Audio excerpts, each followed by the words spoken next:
یہ وقت آج جمعہ کا زیادہ ہو چکا.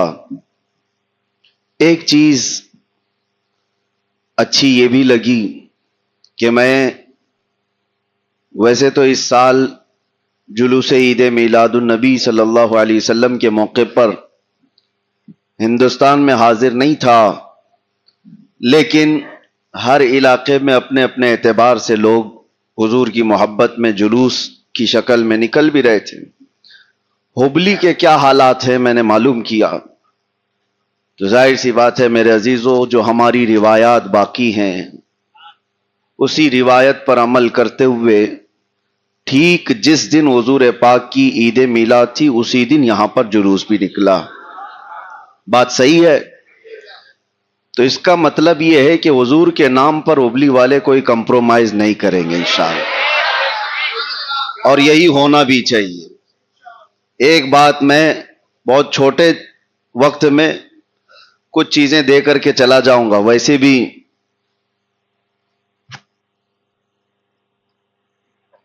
ہمارے آنے جانے کی خبر گرم ہوتی ہے تو بہت سارے لوگ ویسے بھی گرم ہوتے ہیں. میں نے محسوس کیا ہے کسی مہمان کی آمد کبھی اپنوں کے لیے بھی نیند اڑا دیتی ہے. اپنے بھی انتظار کرتے ہیں، ایکسائٹمنٹ ہوتا ہے کسی محبوب کے آنے کا جس سے محبت کرتے ہیں لوگ. کچھ شخصیت ایسی ہوتی ہیں جن کے آنے کے انتظار میں اپنوں کی بھی نیند اڑ جاتی ہے اور غیروں کی تو فیوز ہی اڑتی ہے. خیر بات وہ نہیں ہے، لیکن ایک بات میں ضرور کہہ کر کے جاؤں گا. 1500 سالہ عید میلاد النبی اس سال منایا جا رہا تھا. کتنا زور و شور اور کتنے زیادہ اہتمامات کیے جا رہے تھے.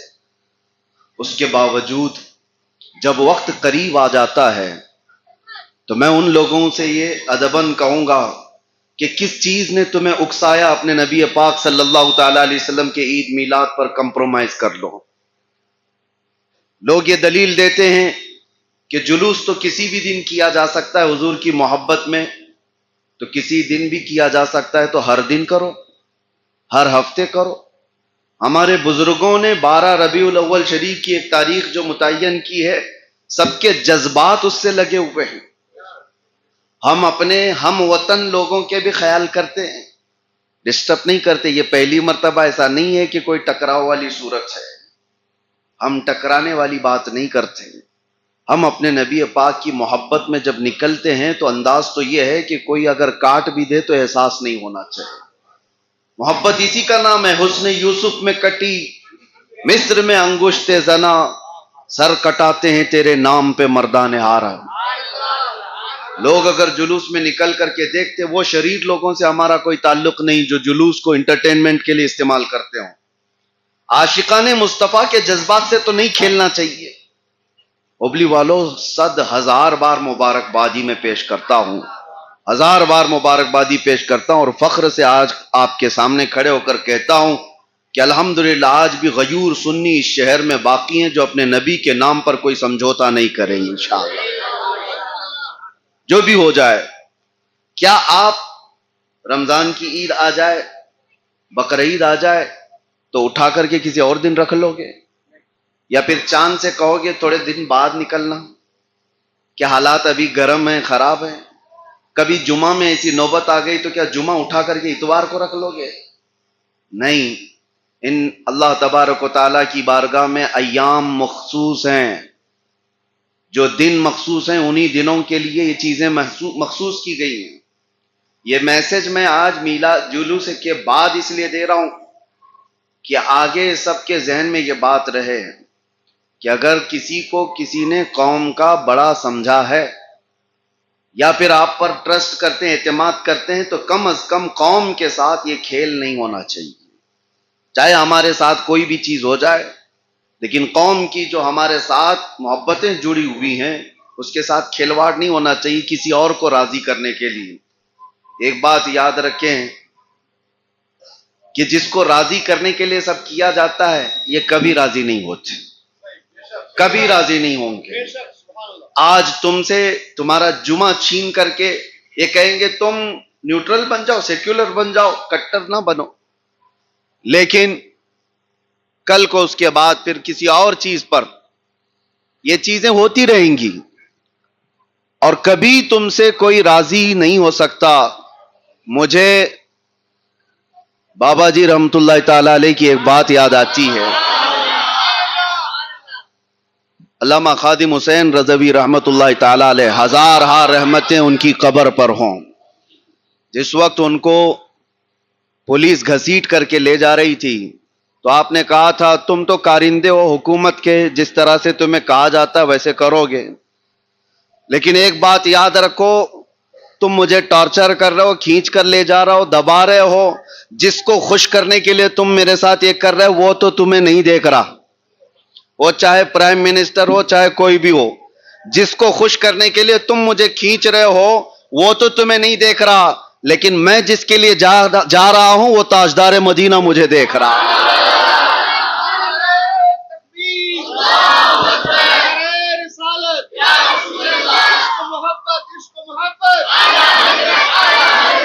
جس کو راضی کرنے کے لیے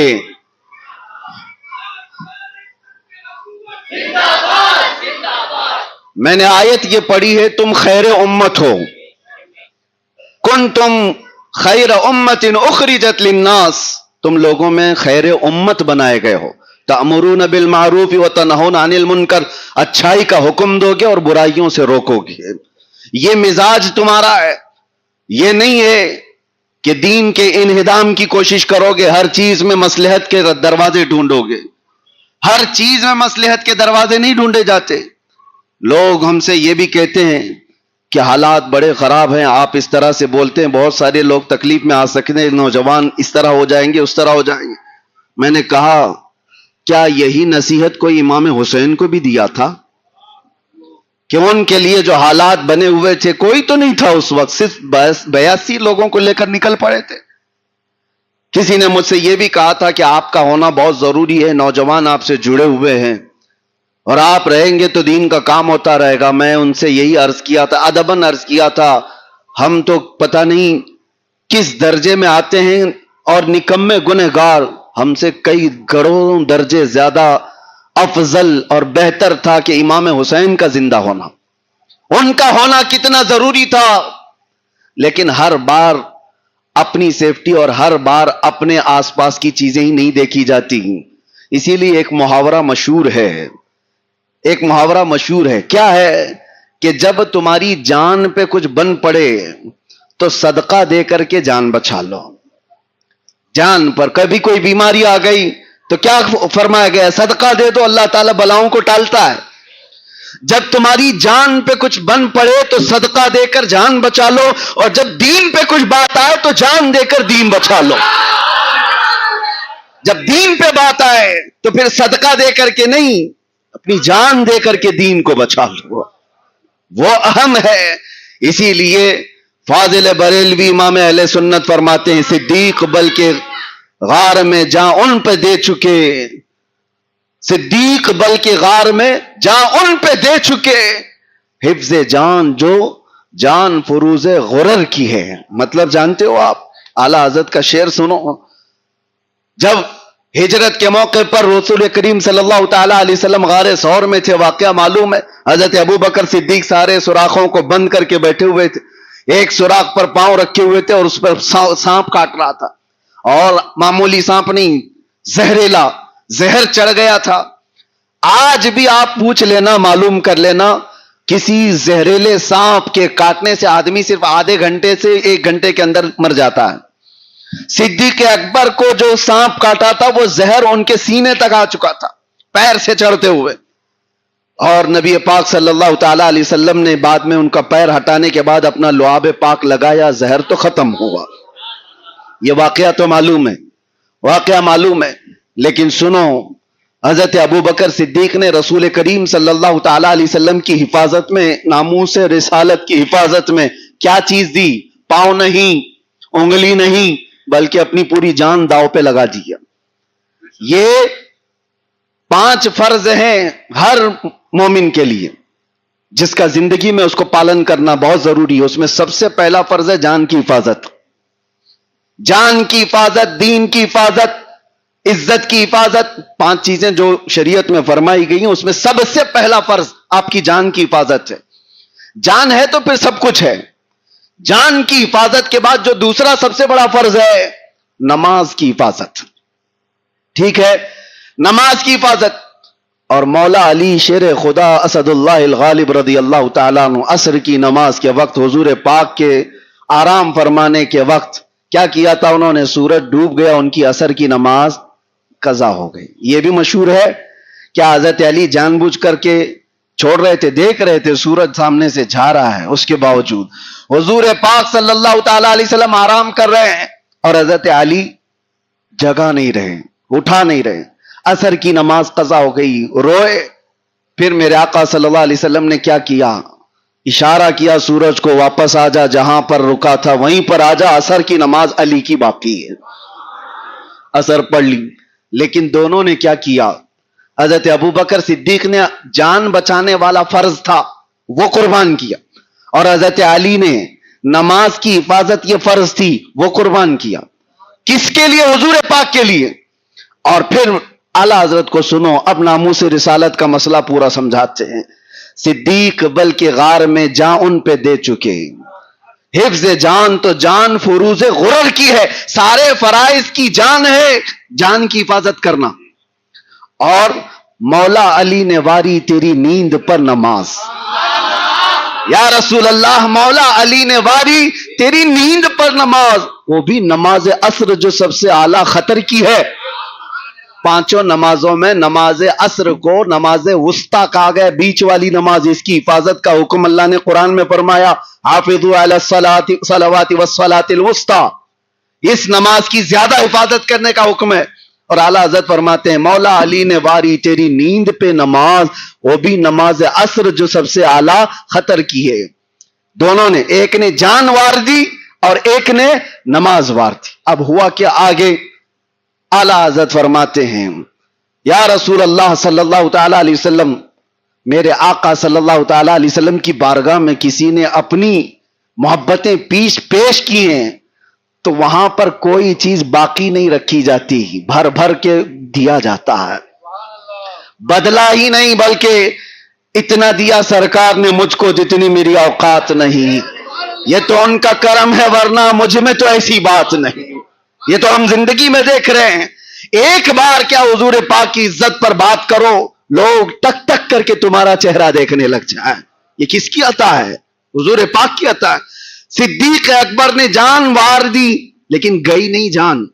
مولا علی نے نماز وار دی، ان کی بھی نماز گئی نہیں.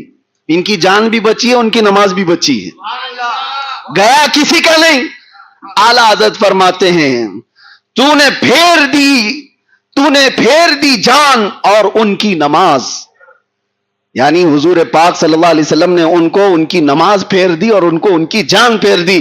پر وہ تو کر چکے جو کرنی بشر کی ہے، وہ تو کر چکے کرنی بشر کی ہے. اس پورے 2 واقعے کے بعد اعلیٰ حضرت کہتے ہیں ثابت ہوا کہ جملہ فرائض فروع ہے. فرع کا مطلب سمجھتے ہو؟ ایک اصل ہے، ایک فرع ہے. اصل مین برانچ اور فرع کا مطلب برانچ ہے. اصل کی جو شاخ ہوتی ہے اس کو فرع کہتے ہیں. اور اعلیٰ حضرت کہتے ہیں جتنے فرض ہیں، نماز ہو، زکوٰۃ ہو، حج ہو، جان کی حفاظت ہو، یہ سارے فرائض یہ فرع ہیں، برانچ ہیں، شاخ ہیں. کہنے کو تو شریعت میں یہ سب فرض ہیں، لیکن اعلیٰ حضرت کہتے ہیں یہ 2 واقعے کے بعد تو پتہ چلتا ہے ثابت ہوا کہ جملہ فرائض فروع ہے، اصل الاصول بندگی اس تاجور کی ہے.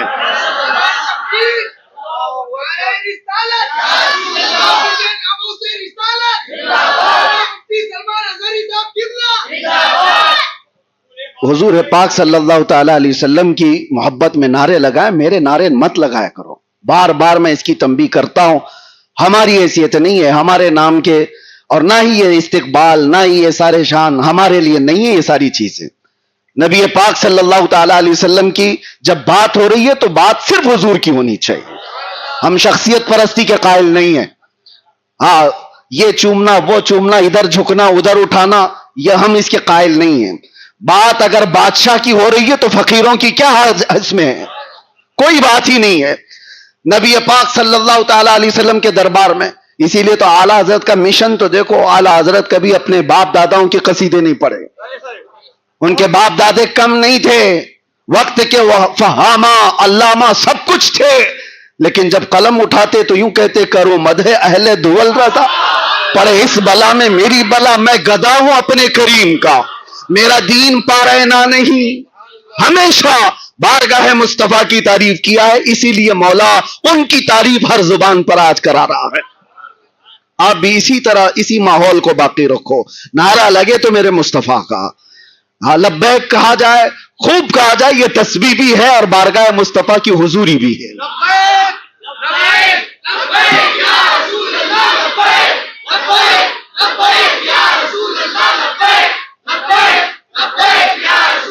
میرے عزیزو توجہ، جب کبھی کوئی کہتا ہے میں گھر میں بیٹھا ہوں، میں گھر میں بیٹھا ہوں، لوگ آ رہے ہیں، ملنے والے آتے ہیں جاتے ہیں، سب باہر سے تم کہہ رہے ہو مفتی صاحب میں آ گیا ہوں تھوڑا سا مل لو، آ گیا ہوں، کبھی فون پہ کبھی دروازے پہ.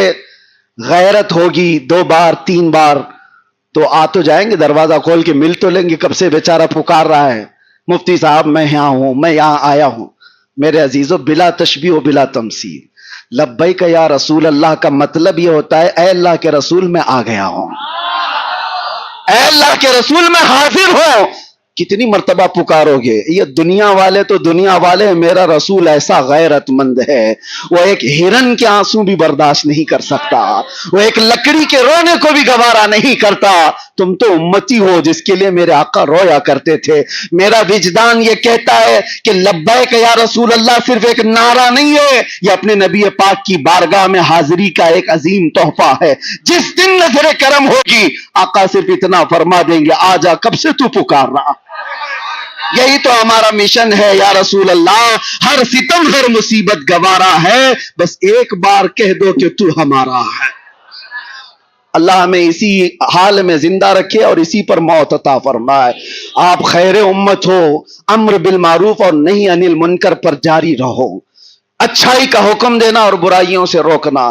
آج ضرورت ہے اس معاشرے کی اصلاح کی. مجھے اندازہ ہے بہت سارے لوگوں نے شکایتیں کی ان بچوں کو بھی جو ابھی 18 سال کے بھی نہیں ہوئے، ابھی 20 سال کے بھی نہیں ہوئے، وہ نشہ کی لت میں گر گئے.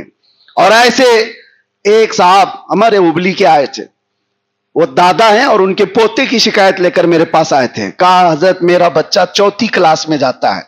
4تھی کلاس کس کو کہتے ہیں؟ کتنا ہوگا؟ 9 سے 10 سال کی عمر ہوگی.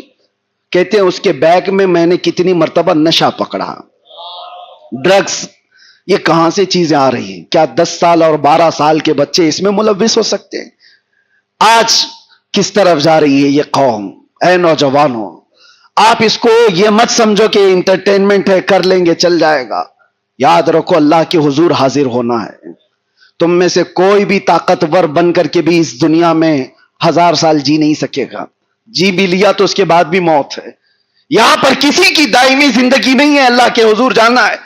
اور اس حال میں تمہیں لے جایا جائے گا، تمہارے ہاتھ پیر بھی ہل نہیں سکیں گے، تمہارے ناک میں روئی ٹھونس کر کے، تمہارے پیٹ کو رسی باندھ کر کے، انگوٹھوں کو بھی باندھ کر کے لوگ کس طرح لے جاتے ہیں، لے جا کر کے امام کے سامنے رکھ کر اس کو نماز پڑھا کر کے.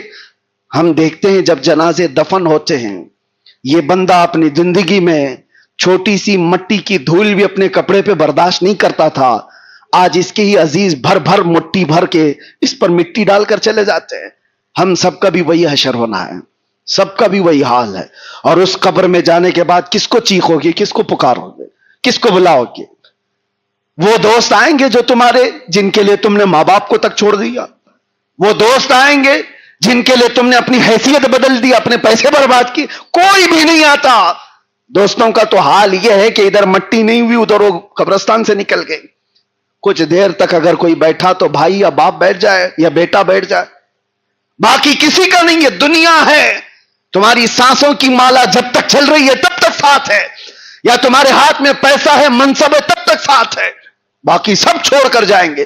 جب قبر کی تختیاں بند ہو جائیں اور گھوپ اندھیرا چھا جائے اس وقت کوئی نہیں آتا، کوئی نہیں ہوگا. تم نے اپنے آپ کو جب برباد کیا اس کے بعد سے اس کی شروعات ہوگی. قبر کی زندگی آخرت کی پہلی منزل ہے.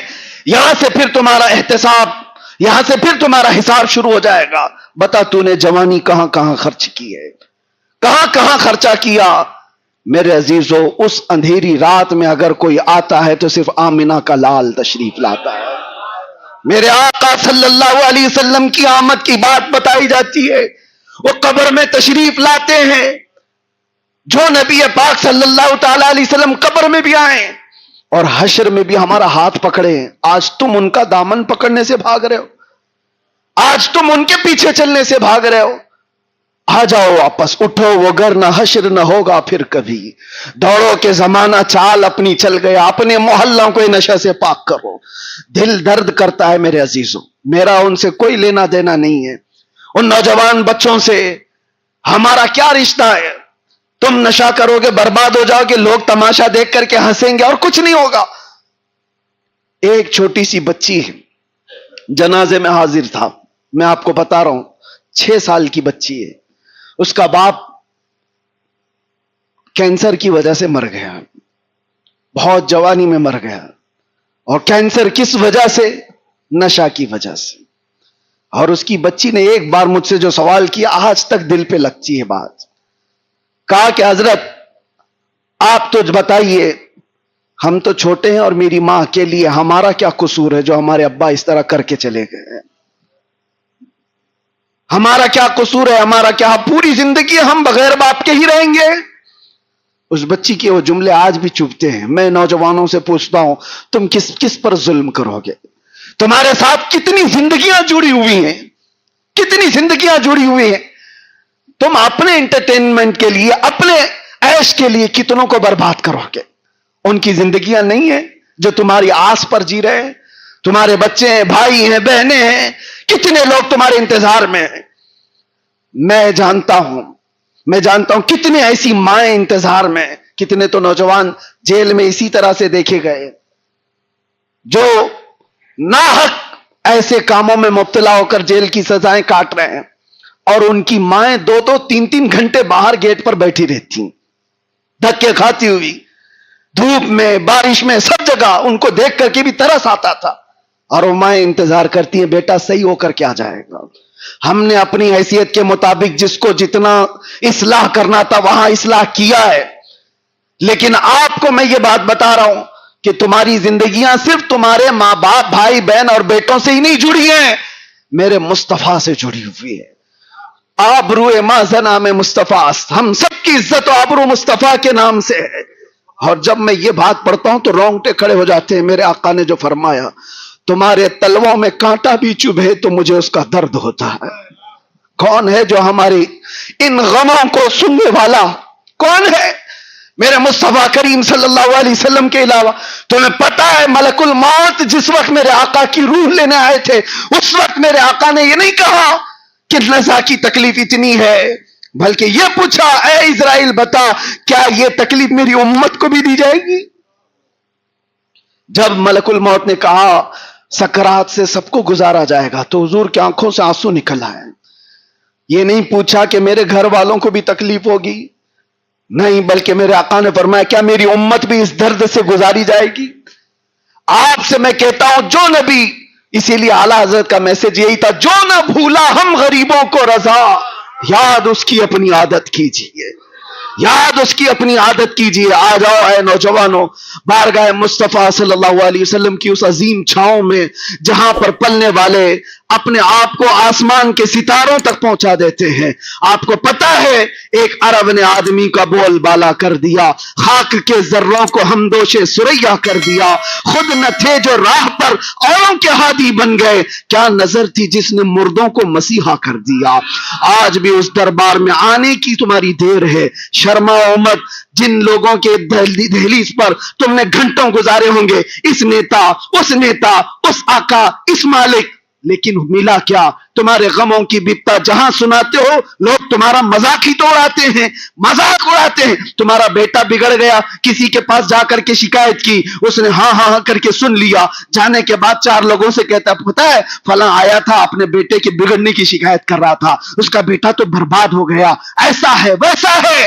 لیکن قسم خدا کی جس نے بارگاہ مصطفیٰ میں عرض کیا، بارگاہ مصطفیٰ میں عرض کیا، میرے آقا صلی اللہ علیہ وسلم کا حال یہ، مکہ کا ایک عظیم ابو حفص سمرقندی رحمت اللہ علیہ فرماتے ایک آدمی مر گیا تھا جس کا چہرہ گدھے کی شکل کا ہو گیا تھا، اور اس کا اکیلا بیٹا تھا، دروازے بند کر دیا یہ سوچتے ہوئے کہ باپ کو یہیں دفن کر دوں گا، اٹھاؤں گا تو لوگ کیا کہیں گے، رو رہا تھا، عرض کیا میرے آقا کی بارگاہ میں، اچانک وہ کہتا ہے، وہ گھر کی عورتوں کو بھی سمجھا دیا تھا دروازے بند کرو، اس جنازے کو ہمارے باپ کو یہیں دفن کر دیں گے، لوگوں کو نہیں دکھائیں گے، دکھانے جیسا چہرہ بھی نہیں ہے۔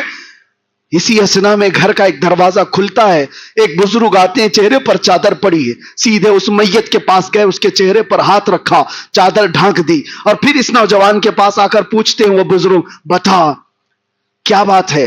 اس نوجوان نے کہا آپ کون ہیں، کیسے آ گئے میرے گھر پر؟ میں نے تو سب دروازے بند کیے تھے، لیکن اب آپ نے دیکھ ہی لیا میرے باپ کو، تو دیکھو اسی لیے تو رو رہا ہوں، غم اس بات کا ہے میرا باپ مر گیا لیکن چہرہ گدھے کی شکل کا ہو گیا۔ تو آنے والے بزرگ نے کہا کچھ بھی تو نہیں ہوا، جا کے دیکھ لے۔ وہ نوجوان کہتا ہے میں اٹھ کر کے اپنے باپ کے چہرے کو دیکھا تو نہایت ہی چمکتا دمکتا چہرہ، کچھ نہیں ہوا۔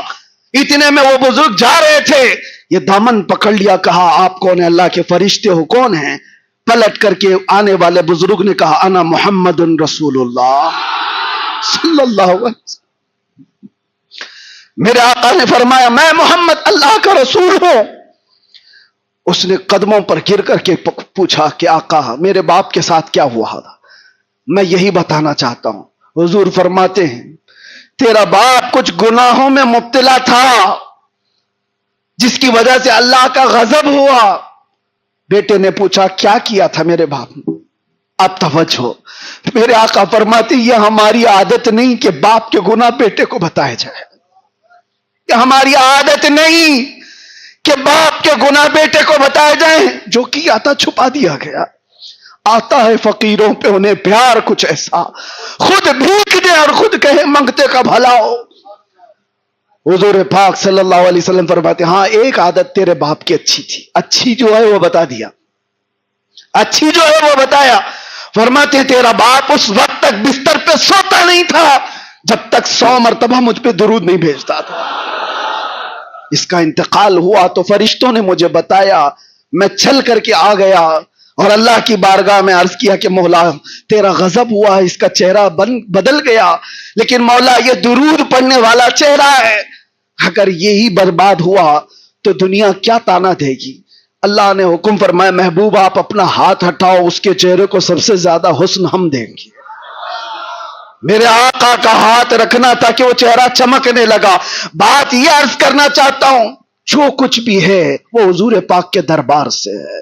آ جاؤ ایک بار اپنے تمام معاملات کو لے کر، اسی لیے اعلیٰ حضرت فاضل بریلوی رحمۃ اللہ تعالی علیہ یہ فرماتے ہیں اپنے دل کا ہے انہی سے آرام، سونپے ہیں سب انہی کو سب کام، سونپے ہیں انہی کو سب کام، چارہ درد رضا کرتے ہیں، لو لگی ہے کہ اس در کے غلام چارہ درد رضا کرتے ہیں، جان و دل ہوش و خرد سب تو مدینے پہنچے، تم نہیں چلتے رضا سارا تو سامان گیا۔